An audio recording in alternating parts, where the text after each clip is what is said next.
थकित को शांति का वचन भाई बख्श सिंह के द्वारा जुलाई 31।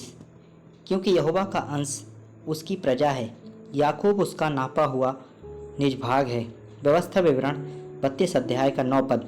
हमारी तुलना चमकती मोती से की जाती है। एक व्यापारी को जब उसे एक बहुमूल्य मोती मिला तो उसने जाकर अपना सब कुछ बेच डाला और उसे मोल ले लिया। मत्ती रचित सुसमाचार 13 अध्याय का 45 और 46 पद। सहज है कि मोती अपनी सुंदरता और चमक के लिए जाना जाता है।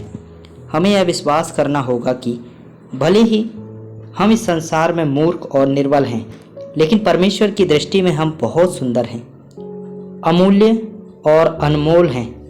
एक बच्चा कितना भी कुरूप, मूर्ख और गंदा क्यों ना हो, फिर भी वह निडरता के साथ माँ के पास जाता है। वह बच्चा उसके लिए बहुत मूल्यवान है। शत्रु को भ्रमित करने के लिए प्रभु को हमारी आत्मिक सुंदरता की आवश्यकता है। नए सिरे से जन्म लेने से पहले हम गंदे चिथड़ों की तरह थे। वही मैला कुचला कपड़ा अब चमकीला मोती बन गया है। फिर हमारी तुलना अनंत विरासत से की जाती है, क्योंकि यहोवा का भाग उसकी प्रजा है। उसके निज भाग का भाग याकूब है। व्यवस्था विवरण 32 अध्याय का 9 पद। संसार के महापुरुष अपनी सांसारिक विरासत पर गर्व करते हैं। हमारा प्रभु हमें अजनबी के रूप में स्वीकार नहीं करता। वह हमें अपनी शाश्वत मूल्य की चिरस्थायी वारिस के रूप में प्राप्त करता है, और यही कारण है कि वह हमें हमारी सभी जरूरतों और बोझों के लिए उसे बुलाने का साहस देता है। प्रभु नहीं चाहते कि हमें कोई हानि हो। वह किसी स्वर्गदूत या स्वर्ग और पृथ्वी की जो खत्म हो जाएंगे उससे भी ज्यादा हमारी चिंता करता है। उन्हें परमेश्वर की शाश्वत विरासत नहीं माना जा सकता। वे व्यर्थ की चीजें हैं, परंतु विश्वासी परमेश्वर की चिरस्थायी मीरास हैं। ये सभी दृष्टांत हमें हियाब सही रीति से परमेश्वर को पुकारने में मदद करते हैं। केवल उन लोगों को दया के लिए उसे पुकारना पड़ता है जिनका नया जन्म नहीं हुआ है।